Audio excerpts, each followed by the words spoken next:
Last month, Gallup found 53% in favor of marriage equality. On Thursday night in Manhattan, the president will be asking for campaign help from marriage equality supporters when he appears at a $1,250 per plate fundraiser with the gay community. It will be the first time a sitting president has held a fundraising event with the LGBT community. The event prompted a reporter from the Washington Blade, a gay issues newspaper, to ask this question to White House Press Secretary Jay Carney yesterday. Isn't the president selling this audience short by saying he supports them and wants their money for his re-election campaign, but also saying at the same time he does not support their right to marry? Chris, I think you know that this president is very supportive of and strong on LGBT rights, and his record is significant with regard to that. He's been very clear about his position on gay marriage. He's been very clear about how that position is evolving. I don't have any new announcement to make, but I think you know his record, and he's proud of it. Joining me now, Colorado Democratic Congressman Jared Polis, who was the first freshman congressman elected to the House of Representatives as an openly gay man. Thank you very much for joining me tonight, Congressman. It's a pleasure to be on. Congressman, we're in a continuing dialogue on this show about the president's position with his supporters in the 2008 election. And last week, there erupted a rift with the gay community as personified by the comments of Dan Choi at the Netroots Nation convention. We had Dan on the show, but I want you to listen now to what Lieutenant Dan Choi had to say on this program on Friday. If this president wants to get the volunteers that he had in 2008, I would ask him to go to the universities and ask the kids, the new first-time voters, 18 to 23, 24 years old, ask them what they think about marriage and the rights of gay people to live equally. And I think if he did come out and say, yes, I believe gay people are equal, you would have a lot of volunteers. I would be out there. But as of right now, no, I don't think that I should endorse a president that does not endorse my full personhood. Congressman, as someone who's going to be running for re-election on a ticket with President Obama at the top of that ticket, how would you respond to Lieutenant Dan Choi? Well, you know, Dan's a friend, and he's certainly played a constructive role in bringing attention to ending Don't Ask, Don't Tell. But, you know, President Obama has been the best president we've had on equality issues. And like so many Americans, like many of our own uncles and aunts and grandparents, he's going through a journey on this issue. It's a difficult issue for people to wrestle with. It involves issues of faith, issues of tradition. And I'm confident he'll wind up in the right place, just like I'm confident America will wind up in the right place. But it's a process to get there, and we need to honor that. Do you think he'll wind up in the right place in his second term after he's passed the re-election bar? Well, you know, again, this is he made a courageous decision not to appeal the decision on DOMA, on the Defense of Marriage Act. So, I mean, he's basically made the statement that the federal government, it simply shouldn't be defending a law that's blatantly unconstitutional. I mean, that was very few precedents in that decision and its instructions to the Attorney General. And that took a lot of courage for him to do that. It took a lot of courage for him to get out front and ending Don't Ask, Don't Tell, for him to sign a hate crimes law fully inclusive of our community. So he's doing everything he can. Now, he has a Congress that we can't get any equality bills out of right now. We need to turn that around. But he's willing to work with us, and I think he's going to do whatever he can on the executive side. And I think just like many Americans will get there on marriage equality, so will President Obama. And you know what? Taking a little bit of time with it only increases his moral authority with the American people to help change minds on this issue. I want you to listen to what David Axelrod said on this program last night, defending the president on these points.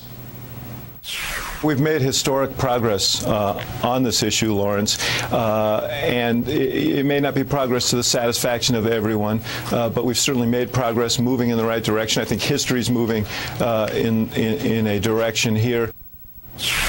Historic progress, but it may not be progress to the satisfaction of everyone. There seems to be a real dissatisfaction out there. The patience that you are willing to demonstrate on this doesn't seem to be shared in some of the groups that energetically supported the president, volunteered, got out there, had the campaign signs and you know, pushed out the vote. Do you think that enthusiasm among volunteers, because they're being asked to demonstrate what for them is too much patience, do you think a possible lack of enthusiasm going to the president's re-election campaign is going to be a problem for him? Well, you know, the president's going to have an opponent, and the opponent's going to have positions on gay rights issues. He likely will have an opponent that supports enshrining in the Constitution discrimination, saying that our marriages can't be recognized even in the states that have them. He will likely have an opponent that wants to turn back the clock on any don't ask, don't tell. So these are issues that we continue to move forward on with his courageous decision not to defend DOMA, in contrast to inserting discrimination into our Constitution, as the majority of the Republican field in the last debate said that they actually supported. So there are strong contrasts here. Does it mean that we should just be patient at any pace? No, of course we should speak out. Of course we should say we need to move forward in the march to equality. And as Dan Choi said, the young people will drive that. 21-year-olds, 23-year-olds, for whom, regardless of their party affiliation, R, U, or D, they're very pro-equality. They get gay and lesbian friends and gay and lesbian family members. We will win this battle. We shouldn't take it for granted. We should continue to push. But President Obama is the best president we've had on equality issues, and I'm confident he'll be even better in his second term. Congressman Polis, thank you very much for joining me tonight. A pleasure.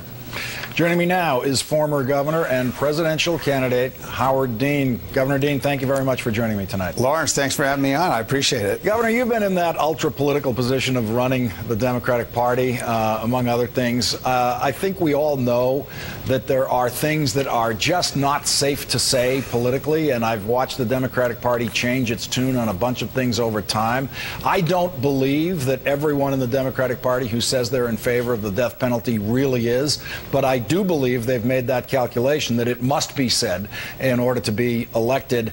It feels to me like where we are on marriage equality is in that zone, where it just feels to me that if you're running for president, just like last time, 2008, none of the leading Democrats with any chance at the nomination said they were in favor of marriage equality. I think because they just don't think they can. It's just like the death penalty for them. They have to say something to get past the election. Is that where this is, and we're not going to really hear President Obama say what he really thinks about this until he's reelected? Well, of course, we don't know what President Obama does think about it. What he says is he's in an evolutionary phase, and he has said before that he believes in civil unions. So, look, the important thing is equal rights for everybody. And the truth is that civil unions and marriage are the same except for one word, and of the very big and is DOMA. The president has said that we need to get rid of the Defense of Marriage Act. What the Defense of Marriage Act does is essentially abnegate the Commerce Clause and deny equal rights. It's not just the marriage problem. It is an equal rights problem. It's an inheritance problem. It's a health care problem. It's a work discrimination problem. And the federal government has no business backing discrimination against anybody. So I don't think the president wants to discriminate against people either. I do think that you're right about the sort of the sophistry and the dancing around. But there is a way to be very, very clear that equal rights under the law for every single American is something that you believe in. And I think you can do that without putting your head in the chopping block election-wise.